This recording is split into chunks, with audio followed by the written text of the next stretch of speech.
Et alors, le prochain module va parler du rôle des conseils d'administration. Alors là aussi, je vous ai mis deux documents sur Brightspace que je vous demanderai de lire par la suite. Alors, ce n'est pas nécessaire de mémoriser tout ce qu'il y a là-dedans, mais on vous donne des exemples de questions qui devraient être abordées par un conseil d'administration, autant au niveau de leur rôle et responsabilités qu'au niveau de la formation des comités. Alors, jetez un coup d'œil là-dessus parce qu'encore une fois, l'information qu'il y a là pourrait être sujet à examen. Alors, dans le rôle des comités de vérification, on dit leur première responsabilité des administrateurs ou des membres du conseil d'administration, on dit c'est d'assurer la permanence de l'entreprise ainsi que l'atteinte de ses objectifs. Alors, le conseil d'administration se situe toujours au-dessus des membres de la haute direction. Alors, les hauts gestionnaires, c'est eux qui sont responsables des activités courantes ou de la gestion courante de l'entreprise, tandis que le le conseil d'administration, lui, a un rôle un peu différent à ce niveau-là.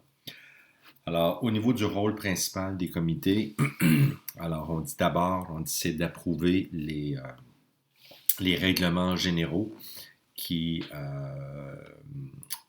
orientent les stratégies de l'entreprise. C'est aussi eux qui sont responsables d'approuver le plan d'affaires de l'entreprise. Alors, normalement, pour les grandes organisations, on va leur demander de préparer un plan quinquennal, alors qui fait état de leur modèle d'opération pour les 3, 4 ou 5 prochaines années.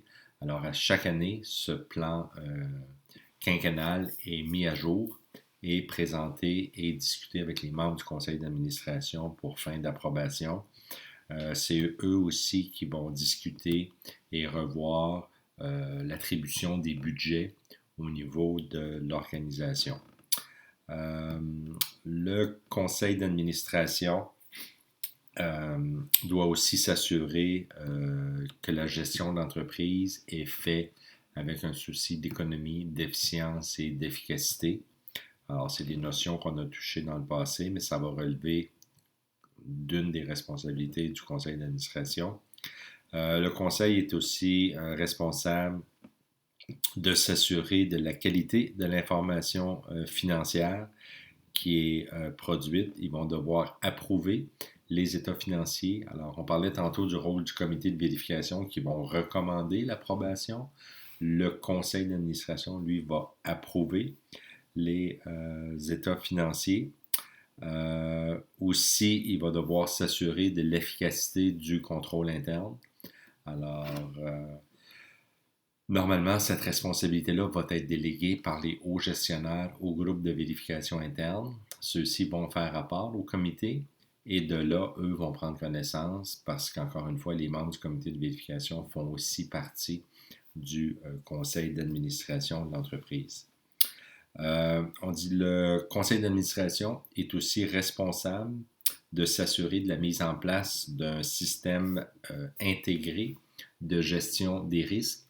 Alors, pour les grandes organisations, ils vont avoir un comité spécial qui va être responsable d'évaluer et d'approuver, par exemple, des transactions qui vont excéder un certain seuil. Alors, exemple, une grande organisation pourrait dire qu'il va exister un processus de délégation d'autorité à l'intérieur de l'entreprise pour les transactions, exemple, inférieures à 250 millions. Alors, à 250 millions, ça peut être approuvé par le président ainsi qu'un représentant des niveaux hiérarchiques plus bas. Une transaction de 10 millions peut être autorisée par un officier senior dans l'organisation. Mais si on a des transactions au-delà de ce seuil, à ce moment-là, on va exiger que les transactions passent par le comité d'approbation du crédit et soient présentées ultimement au conseil d'administration pour fin d'approbation. Alors, ces fameux groupes d'évaluation des risques, on les appelle souvent les RMC, là, les Risk Management Committee.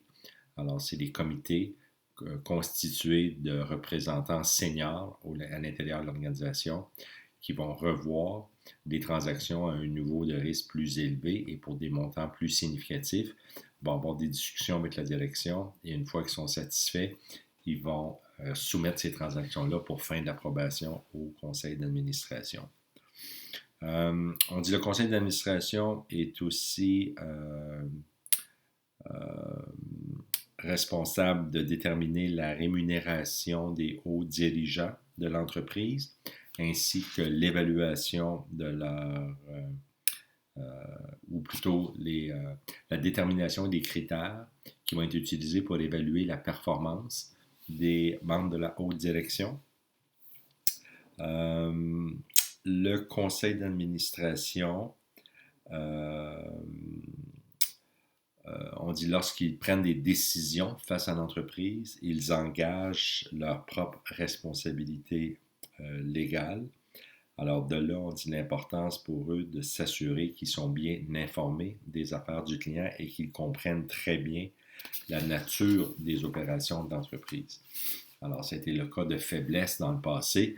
Alors, vous l'avez vu, ceux qui ont travaillé sur vos cas de fraude, souvent, il y avait des faiblesses importantes au niveau des membres de la haute direction et des comités, ou l'absence de comités, ou dans certains cas, des comités qui ne jouaient pas leur rôle parce qu'ils n'avaient pas une bonne compréhension des affaires du client et les déclarations qui étaient faites par les hauts gestionnaires ne pouvaient pas être challengées, si je peux dire, là, ne pouvaient pas être discutées de façon appropriée avec les membres de la direction parce que les membres du comité n'avaient pas l'expertise appropriée. Alors, de là, encore une fois, ça, c'est une exigence qu'on va voir maintenant dans tous les cas, l'obligation d'aller recruter des membres sur votre conseil d'administration qui ont des compétences appropriées compte tenu des affaires de l'entreprise. On dit le conseil d'administration va être aussi responsable de s'assurer qu'il n'y aura pas de conflit d'intérêts au sein de l'organisation entre encore une fois, les opérations de l'entreprise et les rôles et responsabilités des membres de la haute direction.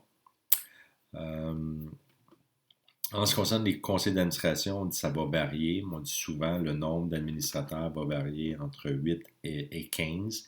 Il va y avoir un président du conseil d'administration qui va être la personne normalement qui va gérer les réunions et qui va s'occuper des relations avec la direction de l'entreprise.